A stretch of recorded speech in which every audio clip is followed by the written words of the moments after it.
Hello, I am Professor Kino, and welcome to my Office of Cinematic Antiquity. Today we will be talking about... It wasn't until recently that I managed to see the first Happy Death Day, and I actually really liked it. Taking the Groundhog Day formula of making the protagonist live the same day over and over again and placing it within a horror comedy was actually a pretty smart idea. There are some effective gags, creative kills, and amidst it all, a pretty engaging mystery with some unpredictable twists and turns. However, what the original Happy Death Day did not have was a story that made room for a sequel. It ended pretty definitively, and when I heard a sequel was getting made, I was a bit confused. But now, Happy Death Day 2 is out, and I've seen it, so do I think it was worthwhile? Premise. Thinking that she is out of her crazy, repeating, murder-filled birthday, Tree Geldman is suddenly thrust back into her nightmare due to unanticipated and strange occurrences. Now she must rush to figure out exactly what is going on and fix it in order to save her life once again. Writing. This movie's biggest hurdle was finding a way to continue the story. I mean, everything wrapped up in the first film, there were no threads to follow up on. And unfortunately, this film kinda falls back on an easy way out. Science mumbo-jumbo. Right in the first act, the film introduces some science stuff, some which didn't make too much sense when I really sat down and thought about it, to kind of retcon the last film's ending, i.e. change the reason that everything was happening, so as to create a reason for this film's existence. It's not bad, but it feels a bit forced, and the fact that this film suddenly tries to explain the first film by using random science stuff does sacrifice the first film's message a bit. While in that film it is implied that everything was happening to Tree in order to help her grow, become a better person, and face the loss of her mother, this sequel kinda says forget all that science stuff.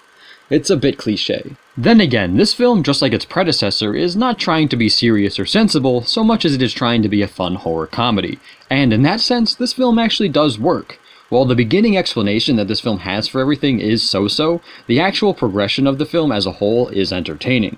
The humor, while not hysterical, is amusing, the characters are fun, and the horror elements, while not new and not as creative as the first films, are solid.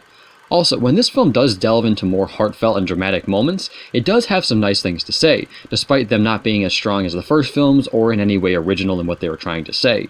And as for this latter comment, that is also something that this film suffers from, just not being as original or fun as the first film.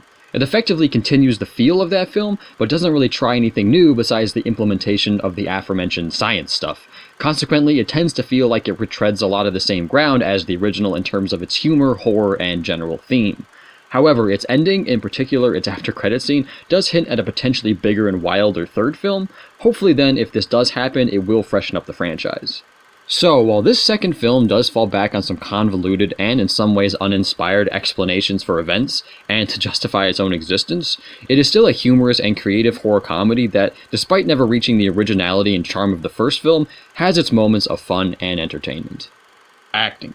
Just like in the first film, Jessica Rothe is phenomenal here as Tree Geldman. She is just effortlessly charming, funny, energetic, and, when the film takes its more deep emotional turns, effectively emotional. She is who sells this movie. She holds the whole thing together. I think without her, this film wouldn't be nearly as fun. And while the rest of the cast, Israel Broussard, Faivu, Suraj Sharma, Sarah Yarkin, Rachel Matthews, Ruby Modine, etc. are good and oftentimes entertaining, nothing is really ever expected of them range-wise when compared to Roth's Tree. So the cast is solid with a marvelous stand-up performance from Jessica Rothe. Costumes, hair, and makeup. Nothing amazing, but there are some nice details here and there. Tree's makeup, depending on the scene that she is in, changes slightly, in addition to her clothes. For example, each morning that she wakes back up, her makeup is slightly smudged and messy. It is not too noticeable, but it was a nice touch.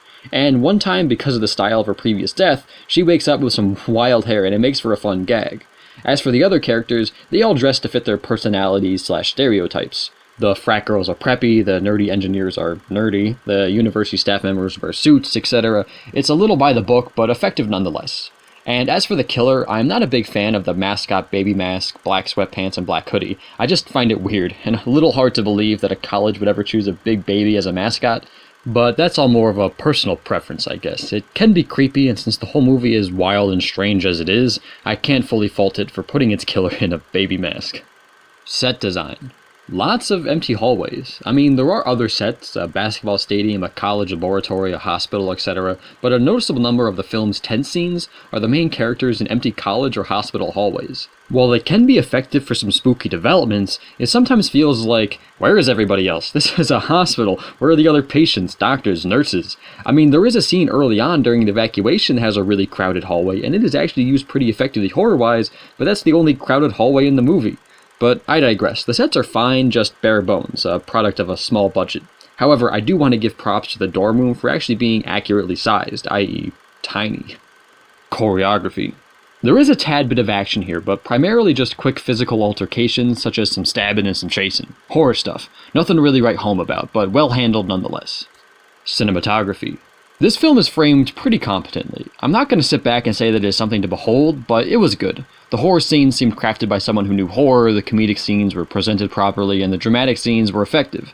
Nothing here that will break the wheel, but everything was framed by someone who knew what they were doing. Editing.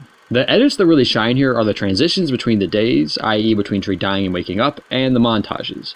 As for the former, they tended to be rather creative, my favorite being one in which Tree falls to her death and consequently falls into bed right before waking up.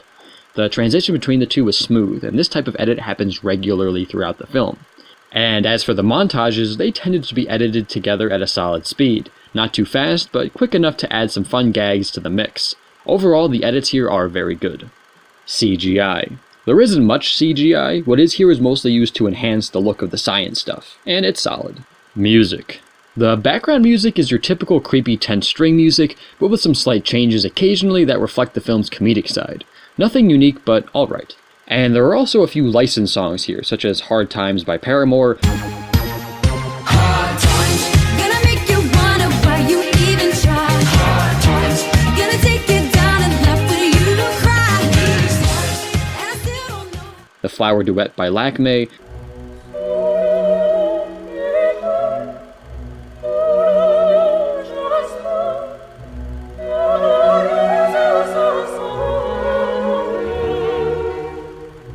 and Staying Alive by Bee Gees.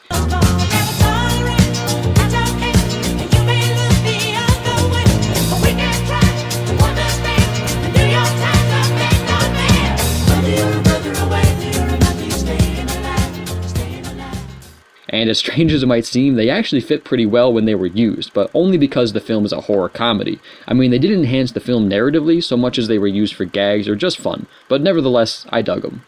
Direction. Director Christopher Landon does seem to know what he's doing. Just like with the first film, he was able to combine horror and comedic elements to solid effect for a fun and entertaining ride. Happy Death Day to You is competent, occasionally pretty creative, and has some good acting, particularly from Jessica Rothe.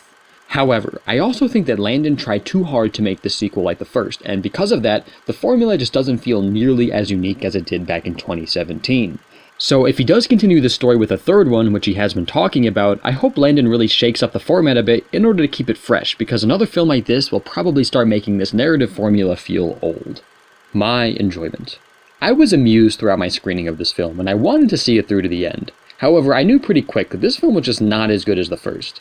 It stays true feeling-wise to the original, but it somehow played it safe, repetitive, and derivative. It followed a lot of the same beats, which did make the film get a little seen it before, and added in a convoluted and a bit cliché science-y arc that sacrifices a little bit of the film's narrative power while also harming the original's narrative a little.